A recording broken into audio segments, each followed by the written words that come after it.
بسم اللہ الرحمن الرحیم۔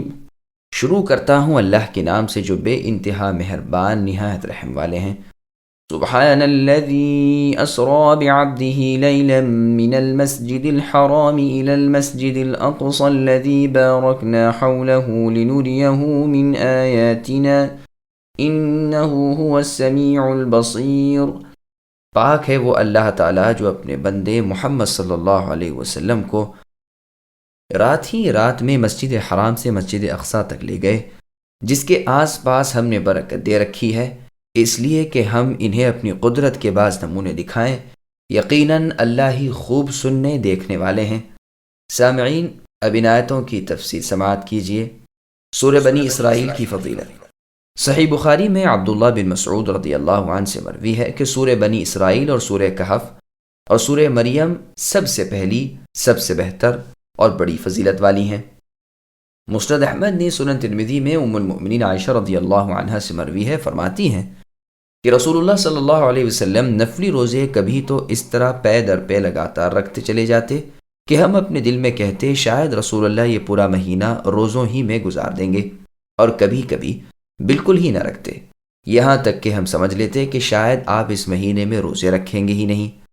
اور رسول اللہ کی عادت مبارکہ تھی کہ ہر رات سورہ بنی اسرائیل اور سورہ زمر پڑھا کرتے تھے۔ آیت معراج کی تفسیر۔ اللہ تعالیٰ اپنی ذات پاک کی عزت و عظمت اور اپنی پاکیزگی و قدرت بیان فرماتے ہیں کہ وہ ہر چیز پر قادر ہیں۔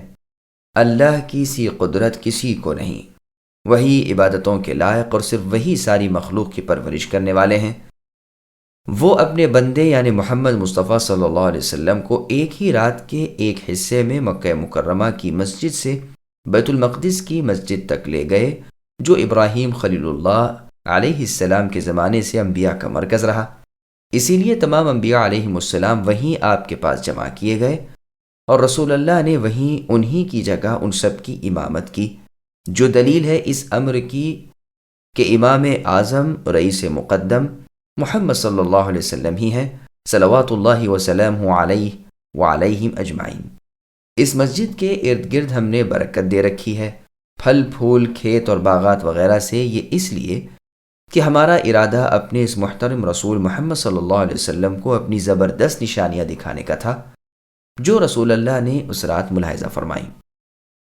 اللہ تعالیٰ اپنے بندوں کی، مؤمنوں اور کافروں کی، یقین والوں اور منکروں کی، سب کی باتیں سننے والے ہیں اور سب کو دیکھ رہے ہیں۔ ہر ایک کو اللہ ہی دیں گے جس کا وہ مستحق ہے، دنیا میں بھی اور آخرت میں بھی۔ معراج کی بابت بہت سی حدیثیں ہیں جو اب بیان ہو رہی ہیں۔ صحیح بخاری میں انس بن مالک رضی اللہ عنہ سے مروی ہے کہ معراج والی رات جب کہ کعبۃ اللہ شریف سے رسول اللہ صلی اللہ علیہ وسلم کو بلایا گیا، رسول اللہ کے پاس 3 فرشتے آئے۔ اس سے پہلے کہ آپ کی طرف وحی کی جائے، اس وقت رسول اللہ صلی اللہ علیہ وسلم بیت اللہ میں سوئے ہوئے تھے۔ ان میں سے اگلے نے پوچھا کہ یہ ان سب میں سے کون ہے؟ درمیان والے نے جواب دیا کہ یہ ان سب میں بہتر ہے۔ تو سب سے آخر والے نے کہا پھر ان کو لے چلو۔ بس اس رات تو اتنا ہی ہوا، پھر آپ نے انہیں نہ دیکھا۔ دوسری رات پھر یہ تینوں آئے، اس وقت بھی آپ سو رہے تھے، لیکن رسول اللہ کا سونا اس طرح کا تھا کہ آنکھیں سوئی تھیں اور دل جاگ رہا تھا۔ تمام انبیاء کی نیند اسی طرح کی ہوتی ہے کہ ان کی آنکھیں سوتی ہیں پر دل جاگتے رہتے ہیں۔ اس رات انہوں نے رسول اللہ سے کوئی بات نہیں کی۔ رسول اللہ کو اٹھا کر چاہے زمزم کے پاس لٹایا اور آپ کا سینہ گردن تک خود جبرائیل علیہ السلام نے اپنے ہاتھ سے چاک کیا یعنی چیرا، اور سینے اور پیٹ کی تمام چیزیں نکال کر انہیں اپنے ہاتھ سے زمزم کے پانی سے دھویا۔ جب خوب پاک و صاف کر چکے تو رسول اللہ صلی اللہ علیہ وسلم کے پاس ایک سونے کا تشت لایا گیا، جس میں سونے کا ایک بڑا پیالہ تھا جو حکمت اور ایمان سے پر تھا۔ اس سے رسول اللہ صلی اللہ علیہ وسلم کے سینے کو اور گلے کی رگوں کو پر کر دیا، پھر سینے کو سی دیا گیا۔ پھر رسول اللہ کو آسمان دنیا کی طرف لے کر چڑھے، وہاں کے دروازوں میں سے ایک دروازے کو کھٹکھٹایا۔ فرشتوں نے پوچھا کہ کون ہے؟ جبرائیل علیہ السلام نے فرمایا جبرائیل ہوں۔ پوچھا کہ آپ کے ساتھ کون ہے؟ فرمایا میرے ساتھ محمد صلی اللہ علیہ وسلم ہے۔ پوچھا کیا آپ کو بلوایا گیا ہے؟ جواب دیا کہ ہاں۔ سب بہت خوش ہوئے اور مرحباً کہتے ہوئے آپ کو لے گئے۔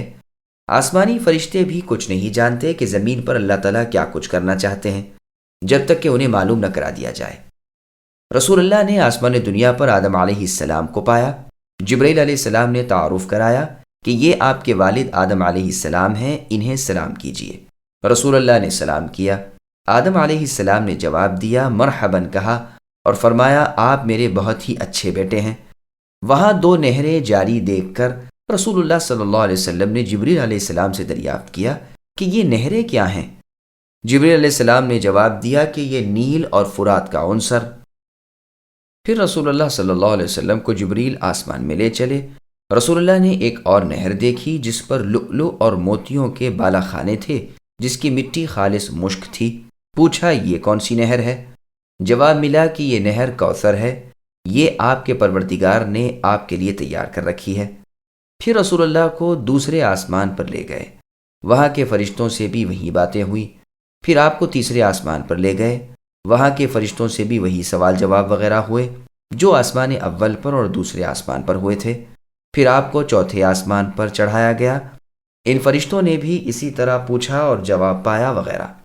پھر 5ویں آسمان پر چڑھائے گئے، وہاں بھی وہی کہا سنا گیا۔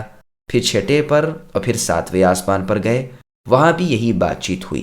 ہر آسمان پر وہاں کے نبیوں سے ملاقاتیں ہوئیں جن کے نام رسول صلی اللہ علیہ وسلم نے بتلائے، جن میں سے مجھے یہ یاد ہیں کہ دوسرے آسمان میں ادریس علیہ السلام اور چوتھے آسمان میں ہارون علیہ السلام، 5ویں والے کا نام مجھے یاد نہیں، 6 میں ابراہیم علیہ السلام، 7ویں میں موسیٰ کلیم اللہ علیہ وعلی سائر الانبیاء صلوات اللہ وسلم۔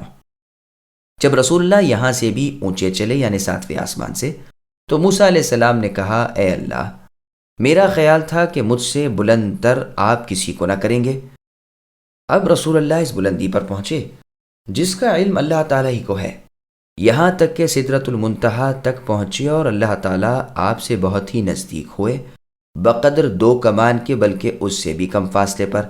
پھر اللہ تعالیٰ کی طرف سے آپ کی جانب وحی کی گئی جس میں آپ کی امت پر ہر دن رات میں 5 نمازیں فرض ہوئیں۔ جب رسول اللہ وہاں سے اترے تو موسیٰ علیہ السلام نے آپ کو روکا اور پوچھا کہ کیا حکم ملا؟ فرمایا دن رات میں 50 نمازوں کا۔ کلیم اللہ موسیٰ علیہ السلام نے فرمایا یہ آپ کی امت کی طاقت سے باہر ہے، آپ واپس جائیے اور کمی کی طلب کیجیے۔ رسول اللہ نے جبرائیل علیہ السلام کی طرف دیکھا کہ گویا آپ ان سے مشورہ لے رہے ہیں، ان کا بھی اشارہ پایا کہ اگر آپ کی مرضی ہو تو کیا حرج ہے۔ آپ پھر اللہ تبارک و تعالیٰ کی طرف گئے اور اللہ اپنی جگہ پر ہی تھے، اور آپ نے یوں دعا کی اے اللہ ہمیں تخفیف عطا ہو، میری امت اس کی طاقت نہیں رکھتی۔ بس اللہ نے 10 نمازیں کم کر دیں۔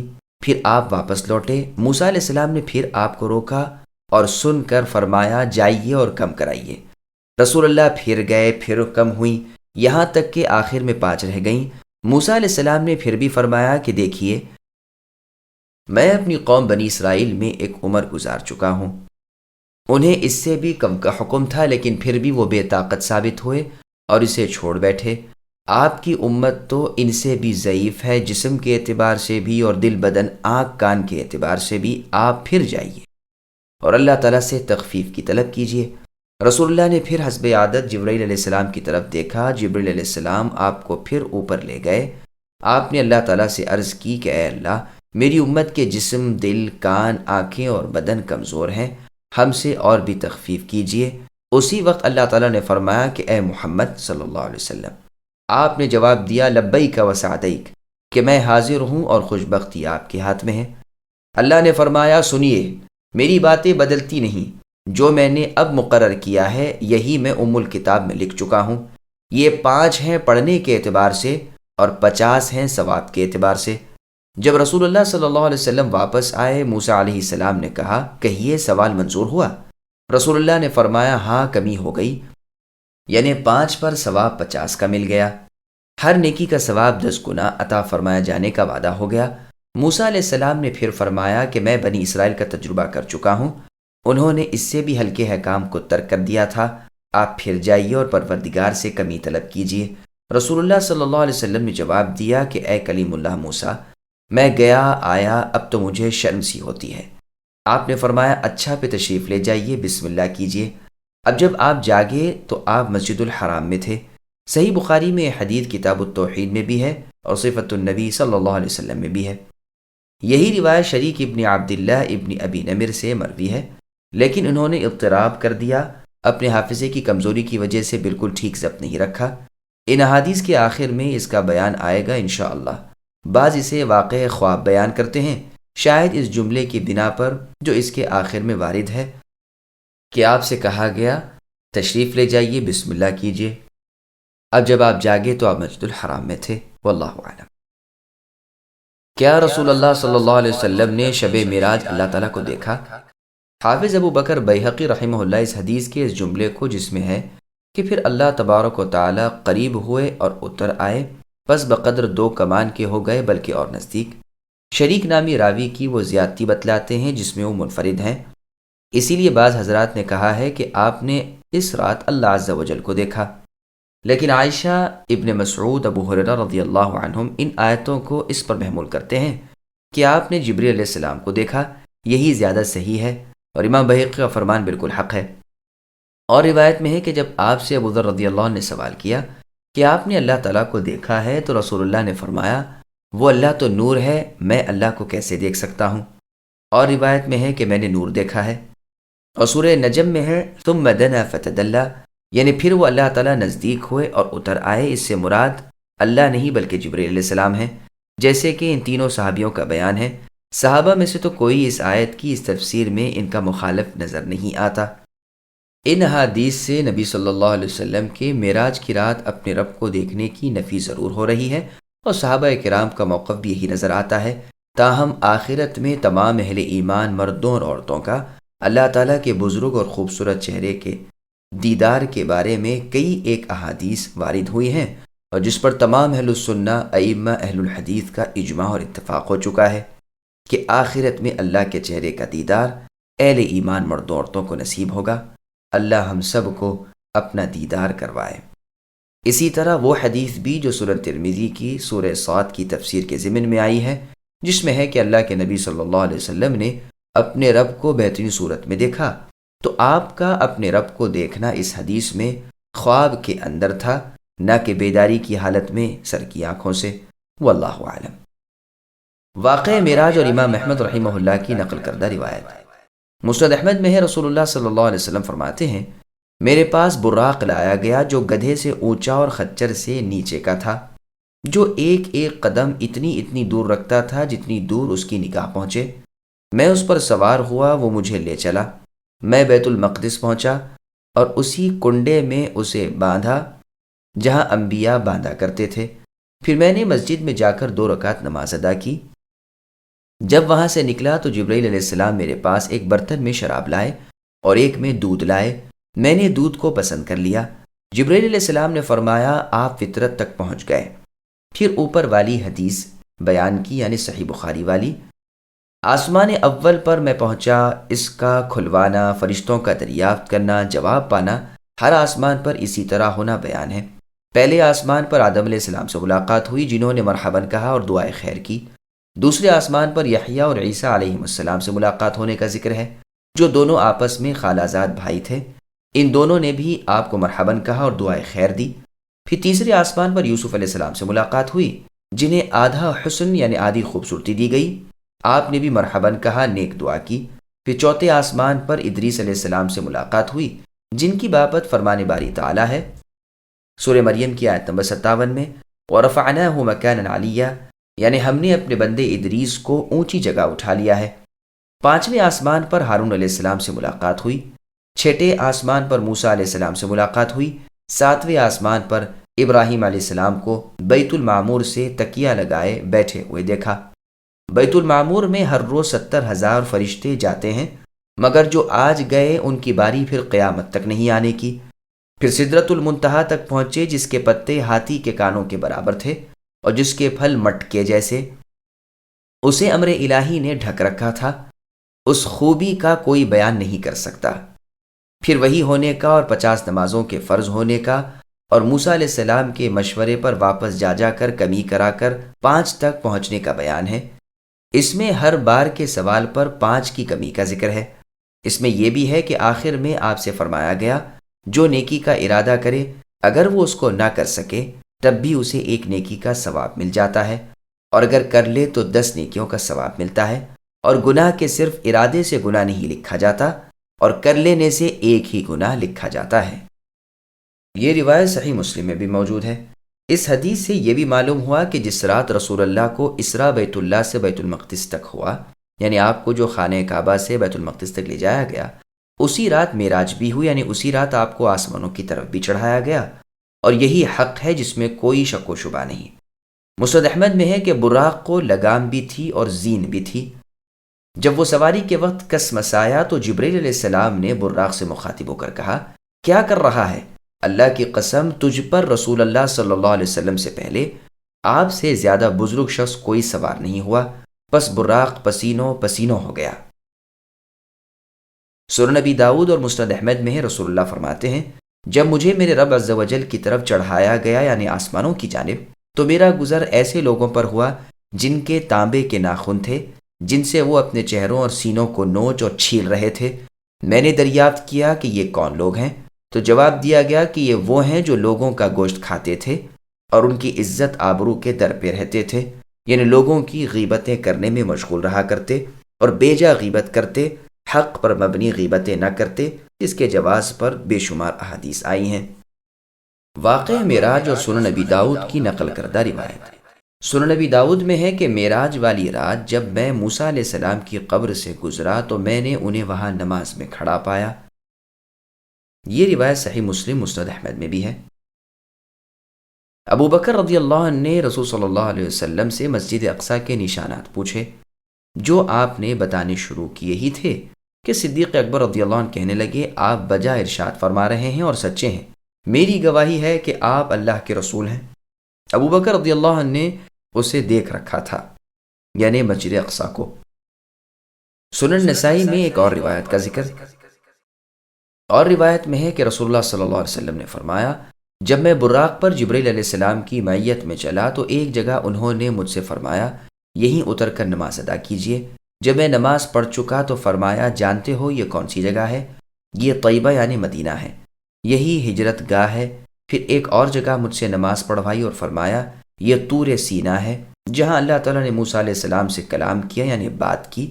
پھر ایک اور جگہ نماز پڑھوائی اور فرمایا، یہ بیت اللحم ہے، جہاں عیسیٰ علیہ السلام پیدا ہوئے۔ پھر میں بیت المقدس پہنچا، وہاں تمام انبیاء جمع ہوئے، جبرائیل علیہ السلام نے مجھے امام بنایا، میں نے ان کی امامت کی، یعنی تمام انبیاء کی۔ پھر مجھے آسمان کی طرف چڑھا لے گئے۔ پھر رسول اللہ صلی اللہ علیہ وسلم کا ایک ایک آسمان پر پہنچنا، وہاں پیغمبروں سے ملنا مذکور ہے۔ فرماتے ہیں، جب میں سدرۃ المنتہا تک پہنچا تو مجھے ایک نورانی ابر نے ڈھک لیا، میں اسی وقت سجدے میں گر پڑا۔ پھر رسول اللہ صلی اللہ علیہ وسلم پر 50 نمازوں کا فرض ہونا اور کم ہونا وغیرہ کا بیان ہے۔ آخر میں موسیٰ علیہ السلام کے بیان میں ہے کہ میری امت پر تو صرف 2 نمازیں مقرر ہوئی تھیں، یعنی بنی اسرائیل پر، لیکن وہ انہیں بھی نہ بجا لائے۔ رسول اللہ صلی اللہ علیہ وسلم پھر 5 سے بھی کمی چاہنے کے لیے گئے تو فرمایا گیا کہ میں نے تو آسمان و زمین کی پیدائش والے دن ہی آپ پر اور آپ کی امت پر اے نبی یہ 5 نمازیں مقرر کر دی تھیں، یہ پڑھنے میں تو 5 ہیں اور ثواب میں 50 ہیں، بس آپ اور آپ کی امت اس کی حفاظت کرے۔ رسول اللہ صلی اللہ علیہ وسلم فرماتے ہیں، اب مجھے یقین ہو گیا کہ اللہ تعالیٰ کا یہی آخری حکم ہے۔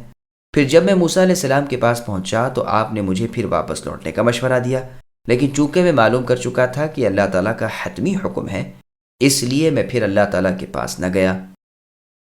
ابن ابی حاتم کی روایت۔ ابن ابی حاتم میں بھی معراج کے واقعے کی مطول حدیث ہے۔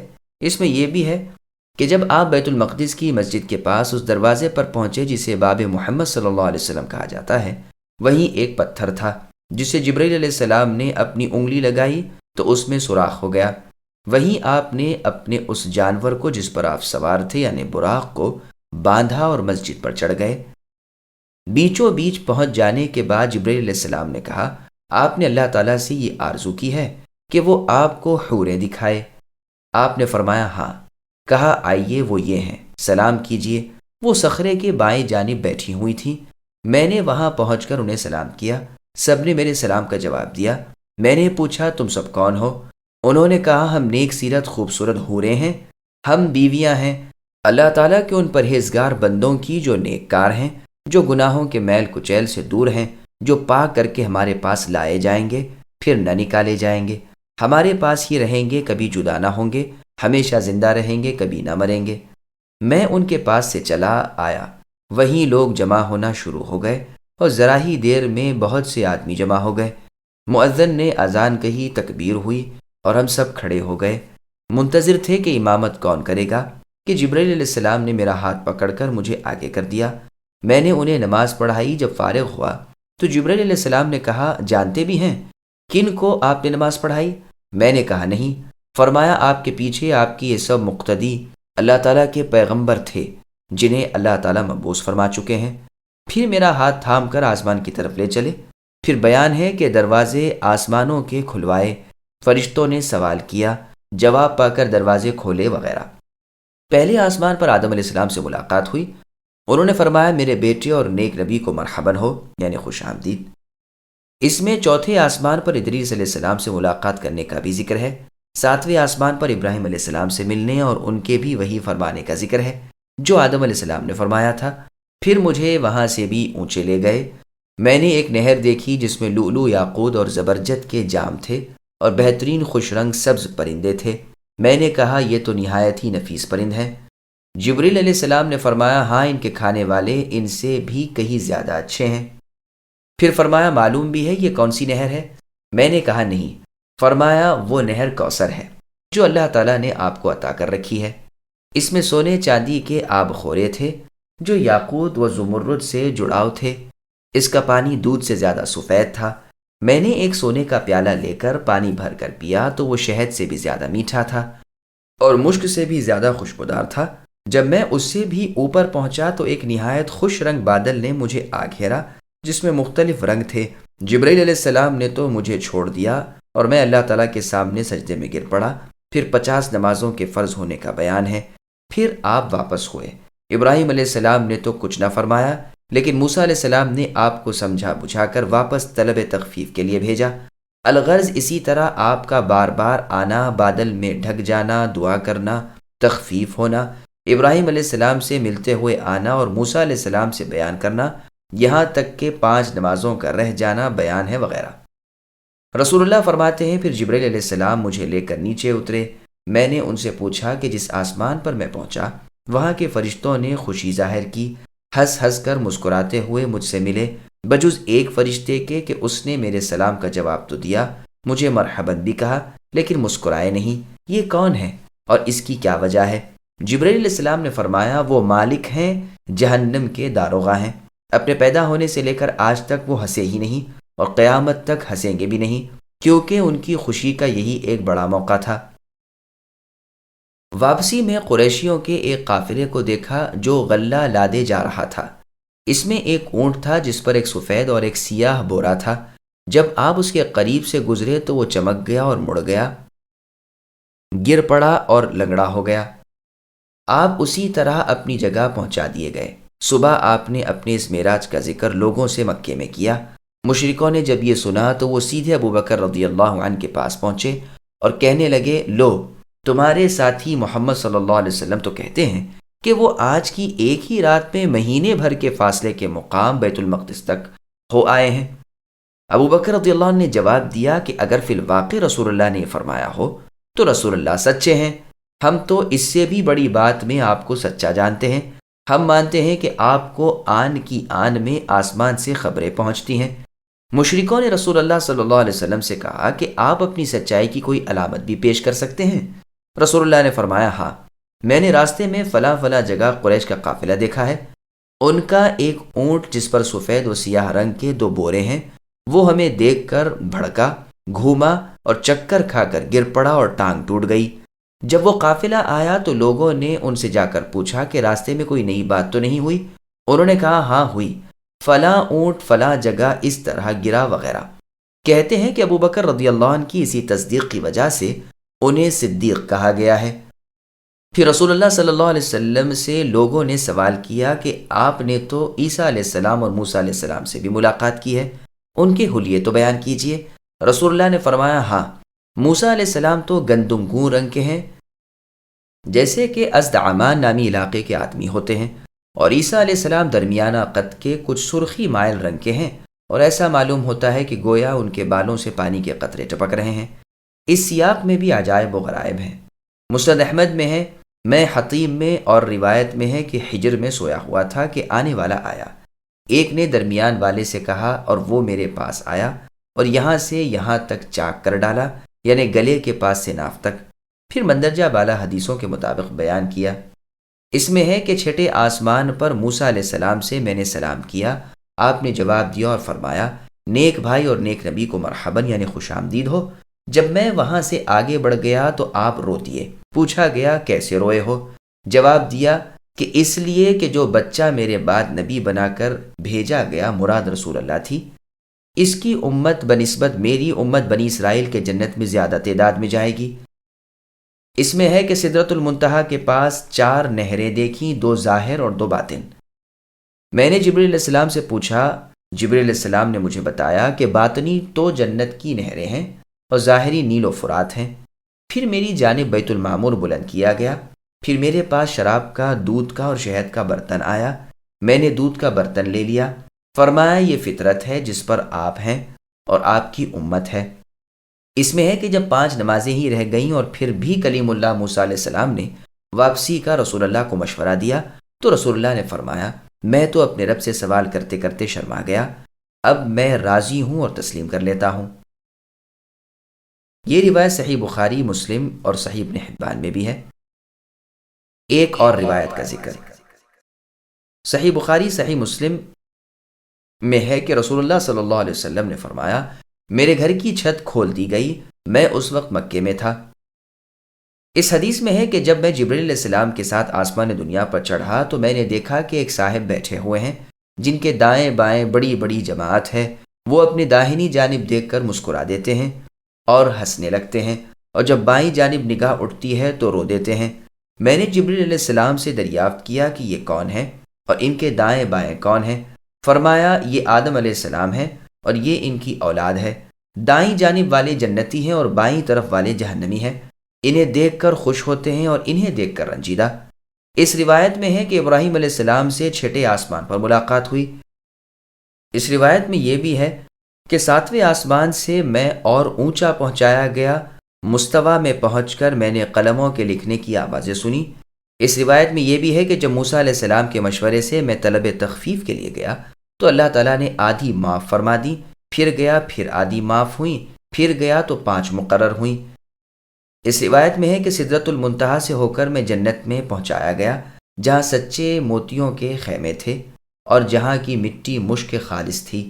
یہ پوری حدیث صحیح بخاری شریف کی کتاب الصلاح میں ہے اور ذکر بنی اسرائیل میں بھی ہے اور بیان حجم اور احادیث امیہ میں بھی ہے۔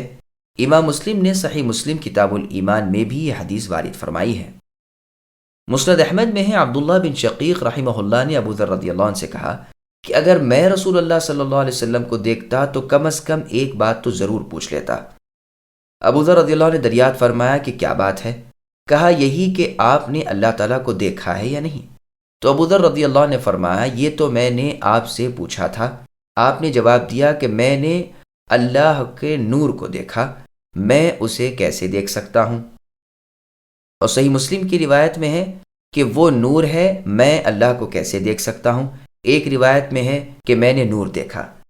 ان احادیث سے متشرح یہی بات ہوتی ہے کہ اللہ کے نبی صلی اللہ علیہ وسلم نے اللہ تعالیٰ کے چہرے پر پڑے نور کے پردے کو دیکھا جو نور کا ہے یا پھر ایک روایت کی روح سے آگ کا ہے۔ مشرکین نے واقع معراج کی تصدیق نہ کی۔ بخاری اور مسلم میں ہے کہ رسول اللہ صلی اللہ علیہ وسلم فرماتے ہیں جب میں نے معراج کے واقعے کا لوگوں سے ذکر کیا اور قریش نے مجھے جھٹلایا، میں اس وقت حطیم میں کھڑا ہوا تھا، اللہ تعالیٰ نے بیت المقدس میری نگاہوں کے سامنے لا دیا اور اسے بالکل ظاہر کر دیا۔ اب جو نشانیاں وہ یعنی مشرکین مکہ مجھ سے پوچھتے تھے میں دیکھتا جاتا تھا اور بتلاتا جاتا تھا۔ امام احمد رحمہ اللہ کی نقل کردہ ایک اور روایت مسند احمد میں ہے کہ زر ابن حبیش رحمہ اللہ فرماتے ہیں کہ میں حذیفہ رضی اللہ عنہ کے پاس آیا، اس وقت آپ معراج کا واقعہ بیان فرما رہے تھے کہ رسول اللہ صلی اللہ علیہ وسلم نے فرمایا ہم چلے یہاں تک کہ بیت المقدس پہنچے، دونوں صاحب اندر نہیں گئے، میں نے یہ سنتے ہی کہا غلط ہے۔ رسول اللہ صلی اللہ علیہ وسلم اندر گئے، بلکہ اس رات آپ نے وہاں نماز بھی پڑھی۔ حذیفہ رضی اللہ عنہ نے فرمایا، تیرا کیا نام ہے؟ میں تجھے جانتا تو ہوں لیکن نام یاد نہیں پڑتا۔ میں نے کہا میرا نام زر ابن حبیش ہے۔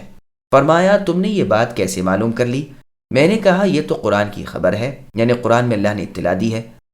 حذیفہ رضی اللہ عنہ نے فرمایا، جس نے قرآن سے بات کہی اس نے نجات پائی۔ پڑھیے وہ کون سی آیت ہے؟ تو زر ابن حبیش رحمہ اللہ نے سبحان الذی کی یہ آیت پڑھی، یعنی سورہ بنی اسرائیل کی یہی پہلی آیت۔ حذیفہ رضی اللہ عنہ نے فرمایا، اس میں کس لفظ کے معنی ہے کہ رسول اللہ صلی اللہ علیہ وسلم نے وہاں نماز ادا کی، ورنہ آپ نے اس رات وہاں نماز نہیں پڑھی، اور اگر پڑھ لیتے تو تم پر اسی طرح وہاں کی نماز لکھ دی جاتی جس طرح بیت اللہ کی ہے۔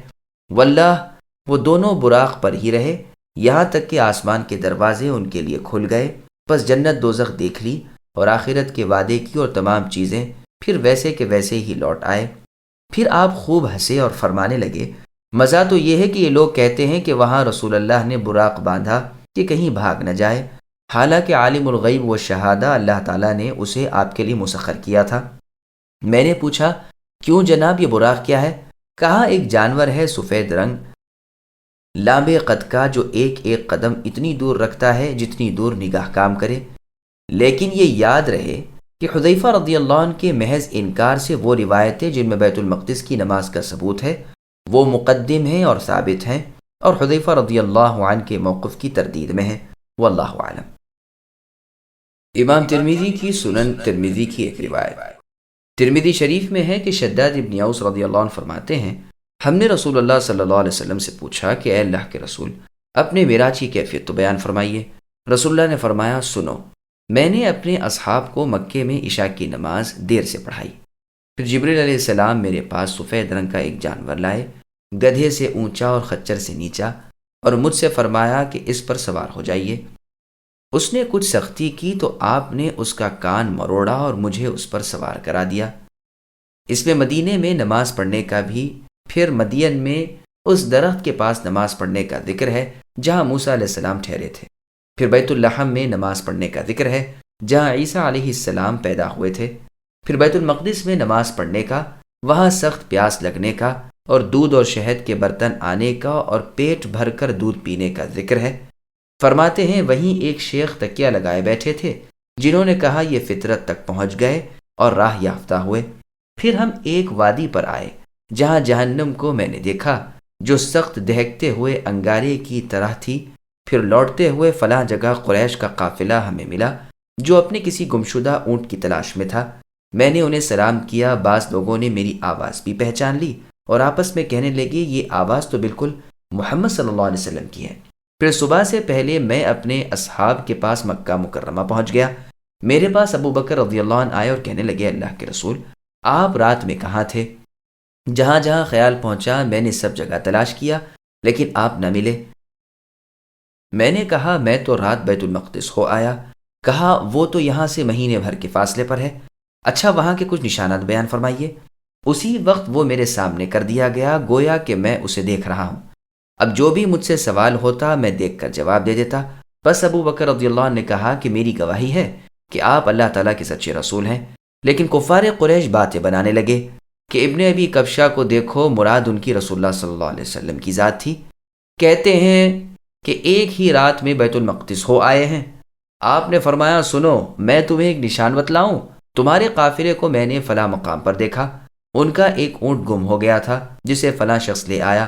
اب وہ اتنے فاصلے پر ہیں، ایک منزل ان کی فلاں جگہ ہوگی، دوسری فلاں جگہ، اور وہ فلاں دن یہاں پہنچیں گے۔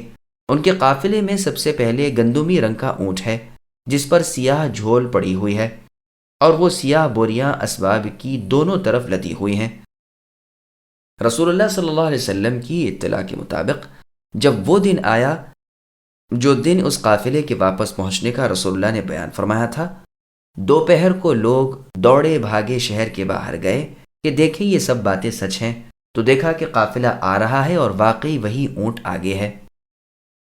مسند احمد میں ہے کہ جب رسول اللہ صلی اللہ علیہ وسلم کو بیت المقدس پہنچا کر وہاں سے واپس لا کر ایک ہی رات میں مکہ مکرمہ پہنچا دیا گیا اور آپ نے یہ خبر لوگوں کو سنائی، بیت المقدس کے نشان بتلائے، ان کے قافلے کی خبر دی تو بعض لوگ یہ کہہ کر کہ ہم ایسی باتوں میں انہیں سچا نہیں مان سکتے، اسلام سے پھر گئے۔ پھر یہ سب ابو جہل کے ہمراہ قتل کیے گئے۔ ابو جہل کہنے لگا کہ یہ ہمیں شجرۃ الزقوم سے ڈرا رہا ہے، لاؤ کھجور اور مکھن لاؤ اور تمزق کر لو، یعنی ملا کر کھا لو۔ اور آپ نے اس رات دجال کو اس کی اصلی صورت میں دیکھا، اور آنکھوں کا دیکھنا نہ کہ خواب میں دیکھنا۔ عیسیٰ علیہ السلام، موسیٰ علیہ السلام، ابراہیم علیہ السلام کو بھی دیکھا۔ دجال کی شباہت آپ نے بیان فرمائی، وہ بھدا خبیث چندھا ہے، اور اس کی ایک آنکھ ایسے قائم ہے جیسے تارا، اور بال ایسے ہیں جیسے کسی درخت کی گھنی شاخیں۔ عیسیٰ علیہ السلام کا وصف آپ نے اس طرح بیان فرمایا کہ وہ سفید رنگ، گھنگریالے بال اور درمیانہ قد کے ہیں، اور موسیٰ علیہ السلام گندمی رنگ کے اور مضبوط اور قوی آدمی ہیں، اور ابراہیم علیہ السلام تو بالکل ہو بہو مجھ جیسے ہی تھے، یعنی رسول صلی اللہ علیہ وسلم کی طرح۔ ایک اور روایت کا ذکر، ایک روایت میں ہے کہ آپ نے مالک کو بھی جو جہنم کے داروغہ ہیں دیکھا، ان نشانیوں میں جو اللہ تعالیٰ نے آپ کو دکھائیں۔ پھر ابن عباس رضی اللہ عنہما آپ کے چچازاد بھائی نے سورہ حامیم سجدہ کی آیت نمبر 23 کی تلاوت فرمائی، فَلَا تَكُنْ فِي مِرْيَةٍ مِّن لِقَائِهِ، جس کی تفسیر قتادہ رحمہ اللہ اس طرح کرتے ہیں کہ موسیٰ علیہ السلام کی ملاقات کے ہونے میں آپ اے نبی شک نہ کیجئے، ہم نے انہیں یعنی موسیٰ علیہ السلام کو بنی اسرائیل کی ہدایت کے لیے بھیجا تھا۔ یہ روایت صحیح مسلم نیز صحیح بخاری میں مختصراً ہے۔ یہ روایت صحیح مسلم میں بھی اور سند سے مروی ہے کہ رسول صلی اللہ علیہ وسلم فرماتے ہیں، شب معراج ایک مقام سے مجھے نہایت ہی اعلیٰ اور مست خوشبو کی مہک آنے لگی۔ میں نے پوچھا کہ یہ خوشبو کیسی ہے؟ جواب ملا کہ فرعون کی لڑکی کو کنگھی کرنے والی مؤمنہ عورت اور اس کی اولاد کے محل کی۔ فرعون کی شہزادی کو کنگھی کرتے ہوئے اس مؤمنہ عورت کے ہاتھ سے اتفاقاً کنگھی گر پڑی تو اس کی زبان سے بے ساختہ بسم اللہ نکل گیا، یعنی اللہ کے نام کے ساتھ۔ اس پر فرعون کی بیٹی جو شہزادی ہے، اس نے اس سے کہا، اللہ تو میرے باپ ہی ہیں، یعنی مراد اس کی فرعون تھی۔ اس مؤمنہ کنگھی کرنے والی نے جواب دیا، نہیں، بلکہ اللہ تعالیٰ وہ ہیں جو مجھے اور تجھے اور خود فرعون کو روزیہ دیتے ہیں۔ اس شہزادی نے کہا، اچھا تو کیا تو میرے باپ کے سوا کسی اور کو اپنا رب مانتی ہے؟ اس مؤمنہ نے جواب دیا کہ ہاں، میرے اور تیرے باپ سب کے رب اللہ تعالیٰ ہی ہیں۔ اس شہزادی نے اپنے باپ سے کہلوایا، وہ یعنی فرعون سخت غضبناک ہوا اور اسی وقت اسے برسر دربار بلوا بھیجا اور کہا، کیا تو میری سوا اور کسی کو اپنا رب مانتی ہے؟ اس مؤمنہ کنگھی کرنے والی عورت نے کہا، ہاں، میرے اور تیرے رب اللہ تعالیٰ ہی ہیں جو بلندیوں اور بزرگیوں والے ہیں۔ فرعون نے اسی وقت حکم دیا کہ تانبے کی جو گائے بنی ہوئی ہے اسے خوب تپایا جائے آگ پر، اور جب وہ بالکل آگ جیسی ہو جائے تو اس کے بچوں کو ایک ایک کر کے اس میں ڈال دیا جائے، آخر میں خود اسے بھی اسی طرح ڈال دیا جائے۔ چنانچہ وہ گرم کی گئی، جب آگ جیسی ہو گئی تو حکم دیا کہ اس کے بچوں کو ایک ایک کر کے اس میں ڈالنا شروع کرو۔ اس مومنہ عورت نے کہا، بادشاہ، ایک درخواست میری منظور کرو، وہ یہ کہ میری اور میرے ان بچوں کی ہڈیاں ایک ہی جگہ ڈال دینا۔ اس نے کہا، اچھا، تیرے کچھ حقوق ہمارے ذمے ہیں، اس لیے یہ منظور ہے۔ جب اور سب بچے اس میں ڈال دیے گئے اور سب جل کر راکھ ہو گئے تو سب سے چھوٹے کی باری آئی جو ماں کی چھاتی سے لگا ہوا دودھ پی رہا تھا۔ فرعون کے سپاہیوں نے اسے جب گھسیٹا تو اس نیک بندی کے آنکھوں تلے اندھیرا چھا گیا۔ اللہ تعالیٰ نے اس بچے کو اسی وقت زبان دے دی اور اس نے بآواز بلند کہا، اماں افسوس نہ کرو، اماں ذرا بھی پسو پیش نہ کرو، حق پر جان دینا ہی سب سے بڑی نیکی ہے۔ چنانچہ انہیں صبر آ گیا، اسے بھی اس میں ڈال دیا اور آخر میں ان بچوں کی ماں کو بھی، یعنی اس مؤمنہ کنگھی کرنے والی صابرہ عورت کو بھی اسی تانبے میں ڈال دیا گیا۔ یہ خوشبو کی مہکیں اسی مؤمنہ عورت کے جنتی محل سے آ رہی ہیں۔ آپ نے اس واقعے کے ساتھ ہی بیان فرمایا کہ 4 چھوٹے بچوں نے گہوارے ہی میں بات چیت کی، ایک تو یہی بچہ، اور ایک وہ بچہ جس نے یوسف علیہ السلام کی پاک دامنی کی شہادت دی تھی، اور ایک وہ بچہ جس نے جریج اللہ کے ولی کی پاک دامنی کی شہادت دی تھی، اور عیسیٰ ابن مریم علیہ السلام۔ مسند احمد اور طبرانی کی ایک اور روایت میں ہے کہ معراج والی رات کی صبح مجھے یقین تھا کہ جب میں یہ ذکر لوگوں سے کروں گا تو وہ مجھے جھٹلائیں گے، چنانچہ رسول اللہ ایک طرف غمناکی کے ساتھ بیٹھ گئے۔ اسی وقت آپ کے پاس سے دشمن الہی ابو جہل گزرا اور پاس بیٹھ کر بطور مذاق کہنے لگا، کہیے کوئی نئی بات ہے؟ رسول اللہ نے فرمایا، ہاں ہے۔ اس نے کہا، کیا؟ رسول اللہ نے فرمایا، رات کو مجھے سیر کرائی گئی۔ اس نے پوچھا، کہاں تک پہنچے؟ فرمایا، بیت المقدس تک۔ کہا، اور صبح کو پھر آپ یہاں موجود بھی ہیں؟ رسول اللہ نے فرمایا، ہاں۔ اب اس موذی ابو جہل کے دل میں خیال آیا کہ اس وقت انہیں جھٹلانا اچھا نہیں، کہیں ایسا نہ ہو کہ لوگوں کے مجمع میں پھر یہ بات نہ کہیں۔ اس لیے اس نے کہا، کیوں صاحب، اگر میں ان سب لوگوں کو جمع کر لوں تو سب کے سامنے بھی آپ یہی کہیں گے؟ رسول اللہ نے فرمایا، کیوں نہیں، سچی باتیں چھپانے کی نہیں ہوتی۔ اسی وقت اس نے ہانک لگائی کہ اے بنی کعب ابن لؤی کی اولاد والو، آؤ۔ سب لوگ اٹھ کھڑے ہوئے اور آپ کے پاس آ کر بیٹھ گئے۔ تو اس ملعون ابو جہل نے کہا، اب اپنی قوم کے لوگوں کے سامنے وہ بات بیان کیجئے جو مجھ سے کہہ رہے تھے۔ تو رسول اللہ نے فرمایا، ہاں ہاں سنو، مجھے آج رات سیر کرائی گئی۔ سب نے پوچھا، کہاں تک گئے؟ رسول اللہ نے فرمایا، بیت المقدس تک۔ لوگوں نے کہا، اچھا، اور پھر صبح کو ہم میں موجود ہیں؟ رسول اللہ نے فرمایا، ہاں۔ اب تو کسی نے تالیاں پیٹنی شروع کر دیں، کوئی تعجب کے ساتھ اپنا ہاتھ اپنے ماتھے پر رکھ کر بیٹھ رہا، اور سخت حیرت کے ساتھ انہوں نے بالاتفاق آپ کو جھوٹا سمجھا۔ پھر کچھ دیر کے بعد کہنے لگے، اچھا تم وہاں کی کیفیت اور جو نشانات ہم پوچھیں بتا سکتے ہو؟ ان میں وہ لوگ بھی تھے جو بیت المقدس ہو آئے تھے اور وہاں کے چپے چپے سے واقف تھے۔ رسول اللہ نے فرمایا، پوچھو، کیا پوچھتے ہو؟ وہ پوچھنے لگے، آپ بتلانے لگے۔ فرماتے ہیں، بعض ایسے باریک سوالات انہوں نے کیے کہ ذرہ گھبراہٹ مجھے ہونے لگی۔ اسی وقت مسجد میرے سامنے کر دی گئی۔ اب میں دیکھتا جاتا تھا اور بتاتا جاتا تھا۔ بس یوں سمجھو کہ عقیل کے گھر کے پاس ہی مسجد تھی، یا عقال کے گھر کے پاس۔ یہ اس لیے کہ بعض اوصاف مجھے مسجد کے یاد نہیں رہے تھے۔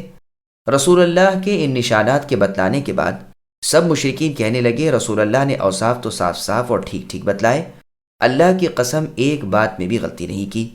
یہ حدیث سنن نسائی وغیرہ میں بھی موجود ہے۔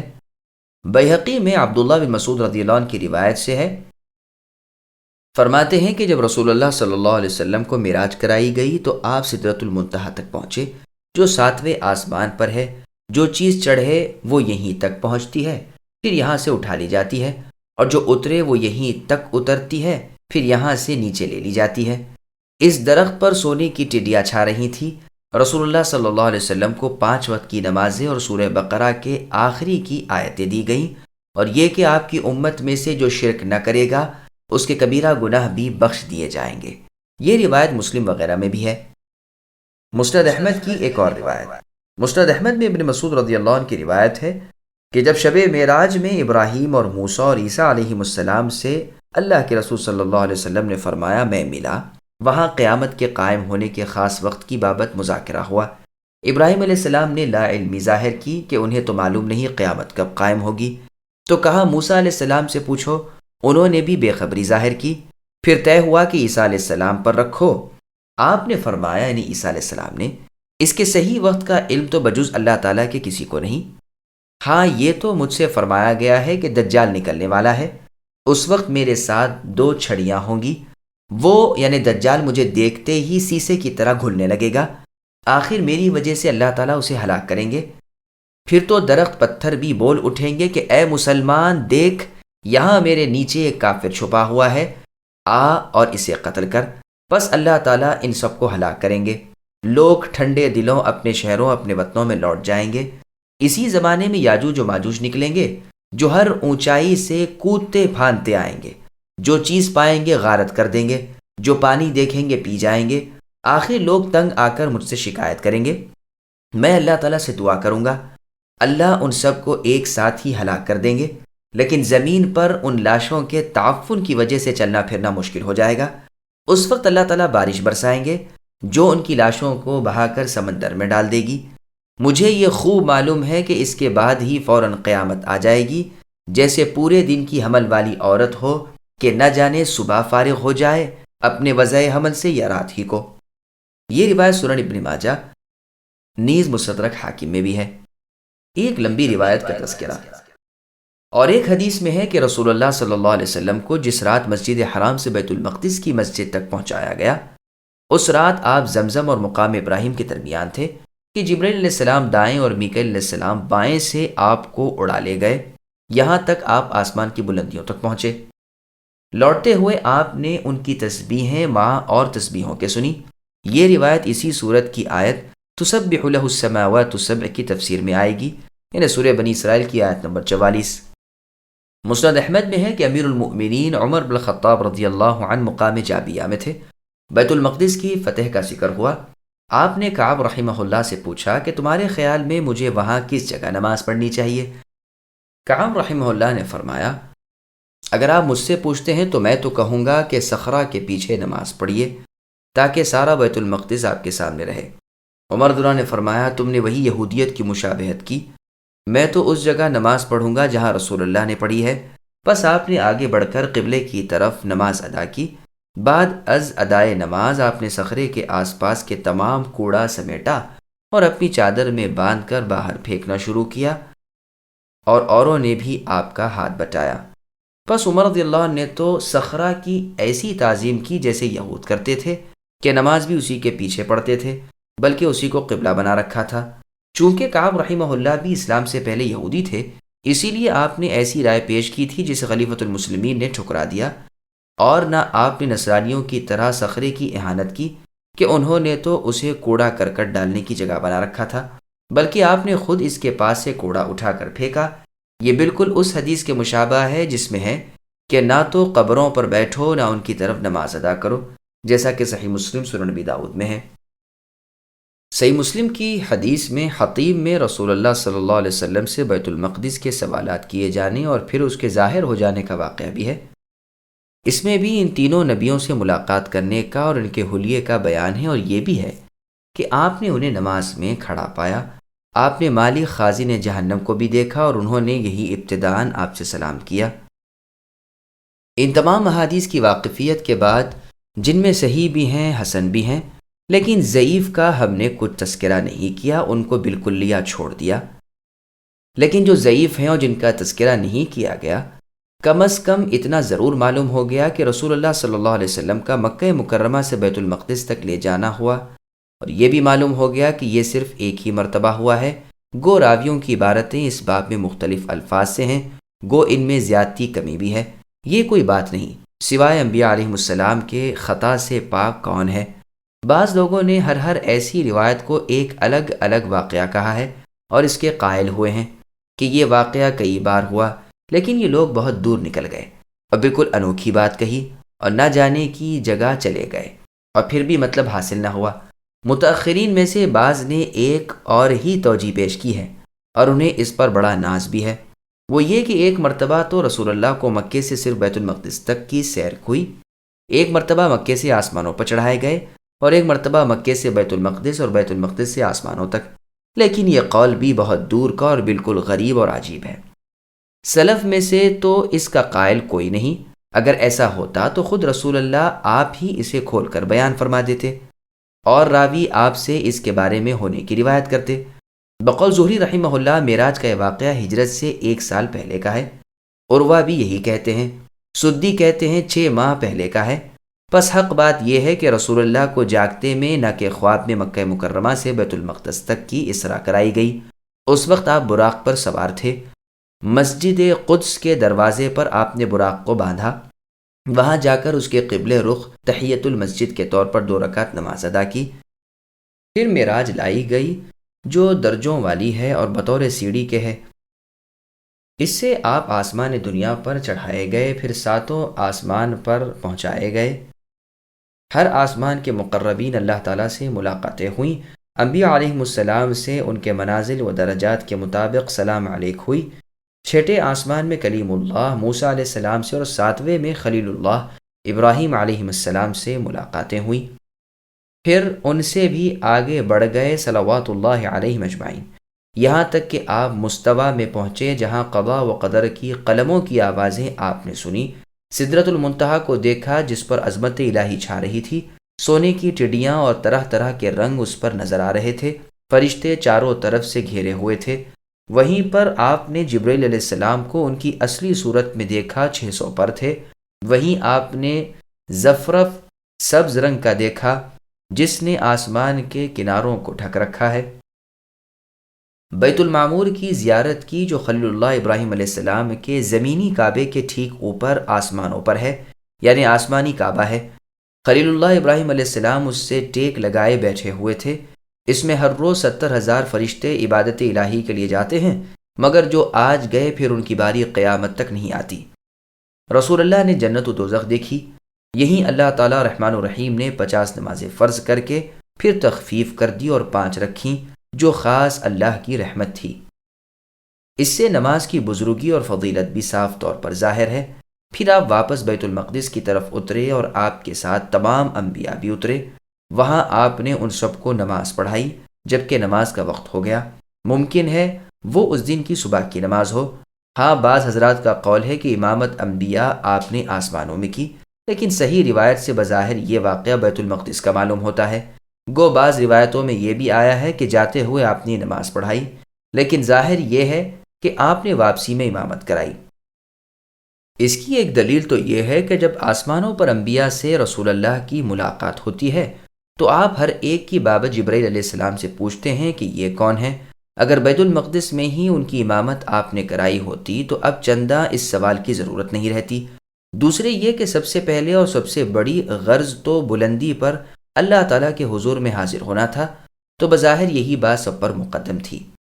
جب یہ ہو چکا اور آپ پر اور آپ کی امت پر اس رات میں جو فریضہ نماز مقرر ہونا تھا وہ بھی ہو چکا، اب آپ کو اپنے بھائیوں یعنی انبیاء کے ساتھ جمع ہونے کا موقع ملا، اور ان سب کے سامنے آپ کی بزرگی اور فضیلت ظاہر کرنے کے لیے جبرائیل علیہ السلام کے اشارے سے آپ نے امام بن کر انہیں نماز پڑھائی۔ پھر بیت المقدس سے بسواری براق آپ واپس رات کے اندھیرے اور صبح کے کچھ یوں ہی سے اجالے کے وقت مکہ مکرمہ پہنچ گئے۔ واللہ سبحانہ وتعالی اعلم۔ دودھ اور شہد کی وضاحت۔ اب یہ جو احادیث میں مروی ہے کہ آپ کے سامنے دودھ اور شہد یا دودھ اور شراب یا دودھ اور پانی پیش کیا گیا یا چاروں ہی چیزیں، اس کی بابت روایتوں میں یہ بھی ہے کہ یہ واقعہ بیت المقدس کا ہے اور یہ بھی ہے کہ یہ واقعہ آسمانوں کا ہے، لیکن یہ ہو سکتا ہے کہ دونوں ہی جگہ یہ چیز آپ کے سامنے پیش ہوئی ہو، اس لیے کہ جیسے کسی آنے والے کے سامنے بطور مہمانی کے کچھ چیز رکھی جاتی ہے، اسی طرح یہ تھا۔ واللہ اعلم۔ رسول اللہ صلی اللہ علیہ وسلم کا معراج جسمانی تھا یا روحانی؟ پھر اس میں بھی لوگوں نے اختلاف کیا ہے کہ معراج آپ کے جسم و روح سمیت کرائی گئی تھی یا صرف روحانی طور پر۔ اکثر علماء کرام تو یہی فرماتے ہیں کہ جسم و روح سمیت آپ کو معراج ہوئی، اور ہوئی بھی جاگتے میں نہ کہ بطور خواب کے۔ ہاں، اس کا انکار نہیں کہ رسول اللہ کو پہلے خواب میں یہی چیزیں دکھائی گئی ہوں۔ آپ خواب میں جو کچھ ملاحظہ فرماتے اسے اسی طرح پر واقع میں جاگتے ہوئے بھی ملاحظہ فرما لیتے۔ اس کی بڑی دلیل ایک تو یہ ہے کہ اس واقعے کے بیان فرمانے سے پہلے اللہ تعالیٰ نے اپنی پاکیزگی بیان فرمائی ہے۔ اس اسلوب بیان کا تقاضا یہ ہے کہ اس کے بعد کی بات کوئی بڑی اہم ہے۔ اگر یہ واقعہ خواب کا مانا جائے تو خواب میں ایسی باتیں دیکھ لینا اتنا اہم نہیں کہ اس کو بیان فرماتے ہوئے اللہ تعالیٰ پہلے سے بطور احسان اور بطور اظہار قدرت اپنی تسبیح بیان کرے۔ پھر اگر یہ واقعہ خواب کا ہی تھا تو کفار اس طرح جلدی سے آپ کی تکذیب نہ کرتے۔ ایک شخص اپنا خواب اور خواب میں دیکھی ہوئی عجائب چیزیں بیان کر رہا ہے، کرے، کوئی وجہ نہیں تھی کہ بڑبڑا کر آ جائیں اور سنتے ہی سختی سے انکار کرنے لگیں۔ پھر جو لوگ کہ اس سے پہلے آپ پر ایمان لا چکے تھے اور آپ کی رسالت کو قبول کر چکے تھے، پھر قرآن کے لفظ بعبدہ پر غور کیجئے۔ عبد کا اطلاق روح اور جسم دونوں کے مجموعے پر آتا ہے۔ پھر اسرا بعبدہ لیلاً کا فرمانا اس چیز کو اور صاف کر دیتا ہے کہ وہ اپنے بندے کو رات کے تھوڑے سے حصے میں لے گئے۔ اس دیکھنے کو لوگوں کی آزمائش کا سبب سورہ بنی اسرائیل کی آیت نمبر 60 میں فرمایا گیا ہے، جس میں ہے وَمَا جَعَلْنَا الرُّؤْيَا الَّتِي أَرَيْنَاكَ إِلَّا فِتْنَةً لِلنَّاسِ۔ اگر یہ خواب ہی تھا تو اس میں لوگوں کی ایسی بڑی کون سی آزمائش تھی جسے مستقل طور پر بیان فرمایا جاتا۔ ابن عباس رضی اللہ عنہما اس آیت کی تفسیر میں فرماتے ہیں کہ یہ آنکھوں کا دیکھنا تھا جو رسول اللہ صلی اللہ علیہ وسلم کو دکھایا گیا، جیسا کہ بخاری میں ہے۔ خود قرآن مجید میں اللہ تعالیٰ سورہ نجم کی آیت نمبر 17 میں فرماتے ہیں ما زاغ البصر وما طغى، کہ نہ تو نگاہ نبی صلی اللہ علیہ وسلم کی بھٹکی نہ بہکی۔ ظاہر ہے کہ بصر یعنی نگاہ انسان کی ذات کا ایک بڑا وصف ہے، نہ کہ صرف روح کا۔ پھر براق کی سواری کا لایا جانا اور اس سفید چمکیلے جانور پر سوار ہو کر رسول اللہ کو لے جایا جانا بھی اس کی دلیل ہے کہ یہ واقعہ جاگتے کا اور جسمانی ہے، ورنہ صرف روح کے لیے سواری کی ضرورت نہیں، واللہ عالم۔ اور دوسرے لوگ یہ بھی کہتے ہیں کہ یہ معراج صرف روحانی تھی نہ کہ جسمانی۔ چنانچہ محمد بن اسحاق لکھتے ہیں، معاویہ بن ابی سفیان رضی اللہ عنہ کا یہ قول مروی ہے کہ عائشہ رضی اللہ عنہ فرماتی ہیں کہ جسم غائب نہیں ہوا تھا بلکہ روحانی معراج تھی۔ اس قول کا انکار نہیں کیا گیا، کیونکہ حسن رحمہ اللہ فرماتے ہیں، سورہ بنی اسرائیل کی آیت نمبر 60 وَمَا جَعَلْنَا الرُّؤْيَا الَّتِي آیت اتری ہے، اور ابراہیم خلیل اللہ علیہ السلام کی نسبت خبر دی ہے کہ انہوں نے فرمایا، میں نے خواب میں تمہارا اے اسماعیل ذبح کرنا دیکھا ہے، اب تم سوچ لو کیا دیکھتے ہو۔ پھر یہی حال رہا، بس ظاہر ہے کہ انبیاء پر وحی جاگتے میں بھی آتی اور خواب میں بھی۔ چنانچہ صحیح بخاری، صحیح ابن خزیمہ، مسند ابی عوانہ، مسند حمیدی اور مسند احمد میں رسول صلی اللہ علیہ وسلم کا فرمان ہے کہ میری آنکھیں سو جاتی ہیں اور دل جاگتا رہتا ہے، واللہ اعلم۔ اس میں سے کون سی سچی بات ہے؟ آپ گئے اور آپ نے بہت سی باتیں دیکھیں، جس حال میں بھی آپ تھے، سوتے یا جاگتے، سب حق اور سچ ہے۔ یہ تو تھا محمد بن اسحاق رحمہ اللہ کا قول۔ امام ابن جریر رحمہ اللہ نے اس کی بہت کچھ تردید کی ہے اور ہر طرح اسے رد کیا ہے اور اسے خلاف ظاہر قرار دیا ہے کہ الفاظ قرآنی کے سراسر خلاف یہ قول ہے۔ پھر اس کے خلاف بہت سی دلیلیں قائم کی ہیں، جن میں سے چند ہم نے بھی اوپر بیان کر دی ہیں، واللہ اعلم۔ ابو نعیم کی روایت میں ایک فائدہ، ایک نہایت ہی عمدہ اور بہت زبردست فائدہ اس بیان میں اس روایت سے ہوتا ہے، جو حافظ ابو نعیم الاصبہانی رحمہ اللہ اپنی کتاب دلائل النبوہ میں لائے ہیں، کہ جب دحیہ ابن خلیفہ رضی اللہ عنہ کو رسول اللہ صلی اللہ علیہ وسلم نے قیصر روم کے پاس بطور قاصد کے اپنے نام مبارک کے ساتھ بھیجا، یہ گئے پہنچے اور عرب تاجروں کو جو ملک شام میں تھے ہرقل نے جمع کیا۔ ان میں ابو سفیان صخر ابن حرب تھے اور ان کے ساتھی مکے کے اور کافر بھی تھے۔ پھر اس نے ان سے بہت سے سوالات کیے جو بخاری اور مسلم وغیرہ میں مذکور ہیں۔ ابو سفیان کی اول سے آخر تک یہی کوشش رہی کہ کسی طرح رسول اللہ کی برائی اور حقارت ان کے سامنے کرے، تاکہ بادشاہ کے دل کا میلان رسول اللہ کی طرف نہ ہو۔ ابو سفیان خود کہتے ہیں کہ میں صرف اس خوف سے غلط باتیں کرنے اور تہمتیں دھرنے سے باز رہا کہ کہیں میرا کوئی جھوٹ اس پر نہ کھل جائے، پھر تو یہ میری بات کو جھٹلا دے گا اور بڑی ندامت ہوگی۔ خیال رہی یہ اس وقت کی بات ہے جب کہ ابھی ابو سفیان رضی اللہ عنہ مشرک تھے، بعد میں پھر یہ جیت صحابی ہو گئے، لہٰذا اس واقعے کی بنیاد پر ان کو یا ان جیسے دوسرے صحابہ کرام کو طعنہ تشنیع نہیں بنانا چاہیے۔ اسی وقت دل میں خیال آ گیا اور میں نے کہا، بادشاہ سلامت سنیے، میں ایک واقعہ بیان کروں جس سے آپ پر یہ بات کھل جائے گی کہ محمد صلی اللہ علیہ وسلم بڑے جھوٹے آدمی ہیں۔ سنیے، ایک دن وہ کہنے لگے کہ اس رات وہ مکے سے چلے اور آپ کی اس مسجد میں یعنی بیت المقدس میں مسجد قدس میں آئے اور پھر واپس صبح سے پہلے مکہ پہنچ گئے۔ میری یہ بات سنتے ہی بیت المقدس کا لاٹ پادری جو شاہ روم کی اس مجلس میں اس کے پاس بڑی عزت سے بیٹھا تھا، فوراً ہی بول اٹھا کہ یہ بالکل سچ ہے، مجھے اس رات کا علم ہے۔ قیصر نے تعجب خیز نظر سے اس کی طرف دیکھا اور ادب سے پوچھا، جناب کو کیسے معلوم ہوا؟ اس نے کہا، سنیے، میری عادت تھی اور یہ کام میں نے اپنے متعلق کر رکھا تھا کہ جب تک مسجد کے تمام دروازے اپنے ہاتھ سے بند نہ کر لوں سوتا نہ تھا۔ اس رات میں دروازے بند کرنے کو کھڑا ہوا، سب دروازے اچھی طرح بند کر دیے، لیکن ایک دروازہ مجھ سے بند نہ ہو سکا۔ میں نے ہر چند زور لگائے لیکن کوڑا اپنی جگہ سے سرکا بھی نہیں۔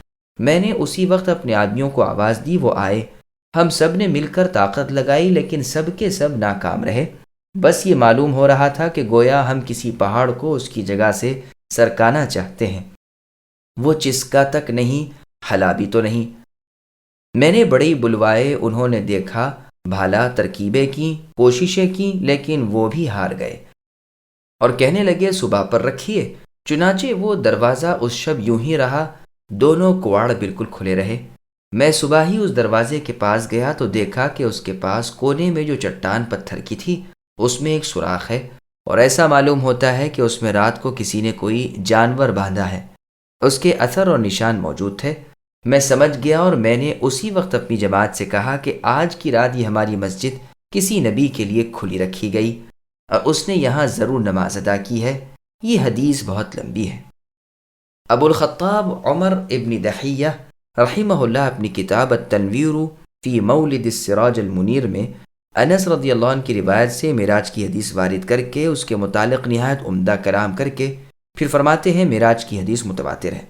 عمر بن الخطاب، علی بن ابی طالب، عبداللہ بن مسعود، ابو ذر غفاری، مالک بن صعصعہ، ابو ہریرہ، ابو سعید بن عباس، شداد بن اوس، ابی بن کعب، عبد الرحمن بن قرظ، ابو حبہ، ابو لیلہ، عبداللہ بن عمر، جابر بن عبداللہ، حذیفہ بن الیمان، بریدہ بن حصیب، ابو ایوب الانصاری، ابو امام الباہلی، سمرہ بن جندب اور ابو الحمراء رضی اللہ عنہم، نیز صہیب رومی اور ام ہانی، نیز عائشہ اور اسماء رضی اللہ عنہم وغیرہ سے مروی ہے۔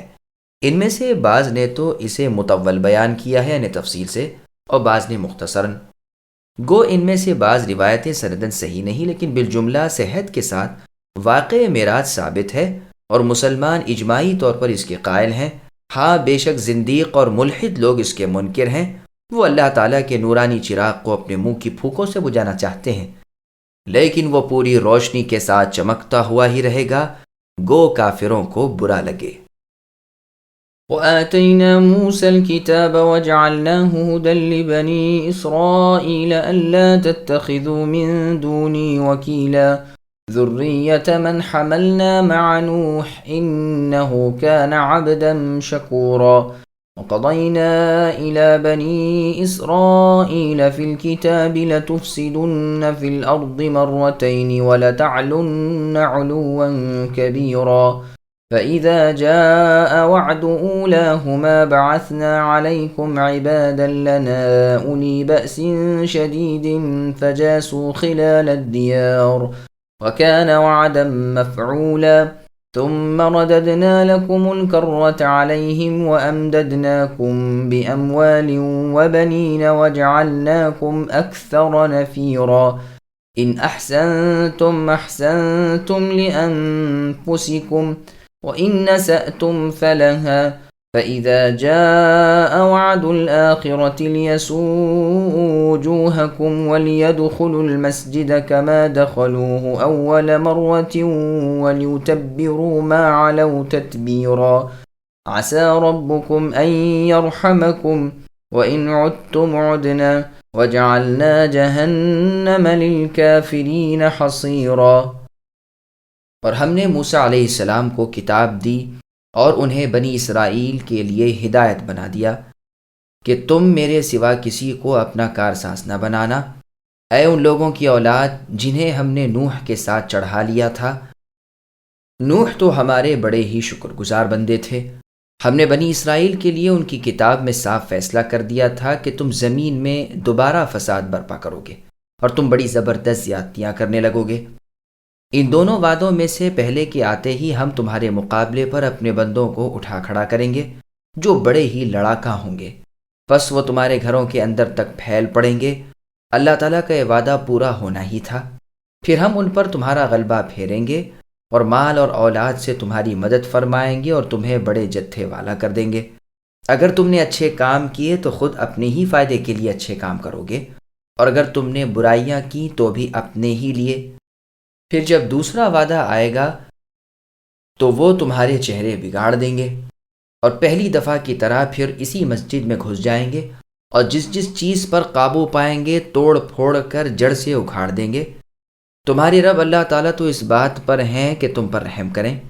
ہاں اگر تم پھر بھی وہی کرنے لگے تو ہم بھی دوبارہ ایسا ہی کریں گے۔ ہم نے منکروں کا قید خانہ جہنم کو بنا رکھا ہے۔ سامعین اب ان آیتوں کی تفسیر سماعت کیجیے۔ واقع معراج کے بعد موسیٰ علیہ السلام کا ذکر۔ نبی صلی اللہ علیہ وسلم کے واقع معراج کے بیان کے بعد اپنے پیغمبر کلیم اللہ موسیٰ علیہ السلام کا اللہ تعالیٰ ذکر بیان فرماتے ہیں۔ قرآن کریم میں عموماً یہ دونوں بیان ایک ساتھ آئے ہیں۔ اسی طرح تورات اور قرآن کا بیان بھی ملا جلا ہوتا ہے۔ موسیٰ علیہ السلام کی کتاب کا نام تورات ہے۔ وہ کتاب بنی اسرائیل کے لیے ہادی تھی۔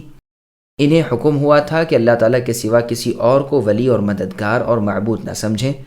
ہر ایک نبی توحید الہی لے کر آتا رہا ہے۔ پھر انہیں کہا جاتا ہے کہ اے ان بزرگوں کی اولاد جنہیں ہم نے اپنے اس احسان سے نوازا تھا کہ طوفان نوح کی عالمگیر ہلاکت سے انہیں بچا لیا اور اپنے پیارے پیغمبر نوح علیہ السلام کے ساتھ کشتی پر چڑھا لیا تھا۔ تمہیں اپنے بڑوں کی طرح ہماری شکر گزاری کرنی چاہیے۔ دیکھو میں نے تمہاری طرف اپنے آخری رسول محمد صلی اللہ علیہ وسلم کو بھیجا ہے۔ مسند احمد وغیرہ میں رسول صلی اللہ علیہ وسلم کا فرمان ہے کہ اللہ تعالیٰ اپنے اس بندے سے بہت ہی خوش ہوتے ہیں جو نوالا کھائے تو اللہ تعالیٰ کا شکر بجا لائے اور پانی کا گھونٹ پیے تو اللہ تعالیٰ کا شکر ادا کرے۔ یہ روایت صحیح مسلم نیز مسند احمد سنن ترمذی کی ہے۔ یہ بھی مروی ہے کہ آپ ہر حال میں اللہ تعالیٰ کا شکر ادا کرتے رہتے۔ شفاعت والی لمبی حدیث جو بخاری وغیرہ میں اس میں ہے کہ جب لوگ طلب شفاعت کے لیے نوح علیہ السلام کے پاس آئیں گے تو ان سے کہیں گے کہ زمین والوں کی طرف آپ ہی پہلے رسول ہیں، اللہ تعالیٰ نے آپ کا نام شکر گزار بندہ رکھا ہے، آپ اپنے رب سے ہماری سفارش کیجیے۔ بنی اسرائیل کی 2 دفعہ سرکشی۔ جو کتاب بنی اسرائیل پر اتری تھی یعنی ان کے نبی کو دی گئی تھی، اس میں ہی اللہ تعالیٰ نے انہیں پہلے ہی سے خبر دے دی تھی کہ وہ زمین پر 2 مرتبہ سرکشی کریں گے اور سخت فساد برپا کریں گے۔ پس یہاں پر قضینا کے معنی مقرر کر دینا اور پہلے ہی سے خبر دے دینے کے ہیں، جیسے اللہ تعالیٰ نے سورہ حجر کی آیت نمبر 66 میں فرمایا وَقَضَيْنَا إِلَيْهِ ذَلِكَ الْأَمْرُ۔ اس آیت میں بھی معنی یہی ہے کہ مقرر کیا اور خبر دی۔ بس ان کے پہلے فساد کے وقت ہم نے اپنی مخلوق میں سے ان لوگوں کو ان پر مسلط کیا جو بڑے ہی لڑنے والے، سخت جان، ساز و سامان سے پورے لیس تھے۔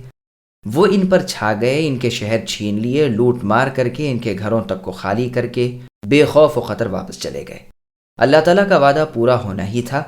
کہتے ہیں کہ یہ جالوت کا لشکر تھا، پھر اللہ تعالیٰ نے بنی اسرائیل کی مدد کی اور یہ طالوت کی بادشاہت میں پھر لڑے اور داؤد علیہ السلام نے جالوت کو قتل کیا۔ یہ بھی کہا گیا ہے کہ موصل کا بادشاہ سخاریب اور اس کے لشکر نے ان پر فوج کشی کی تھی۔ بعض کہتے ہیں بابل کا بادشاہ بخت نصر چڑھ آیا تھا۔ تفسیر ابن ابی حاتم میں ایک عجیب و غریب قصہ نقل کیا گیا ہے کہ کس طرح اس شخص نے بتدریج ترقی کی تھی۔ اولاً یہ ایک فقیر تھا، پڑا رہتا تھا اور بھیک مانگ کر گزارا کرتا تھا۔ پھر تو بیت المقدس تک اس نے فتح کر لیا اور وہاں پر بنی اسرائیل کو بے دریغ قتل کیا۔ ابن جریر نے اس آیت کی تفسیر میں ایک مطول مرفوع حدیث بیان کی ہے جو محض موضوع ہے اور اس کے موضوع ہونے میں کسی کو شک نہیں ہو سکتا۔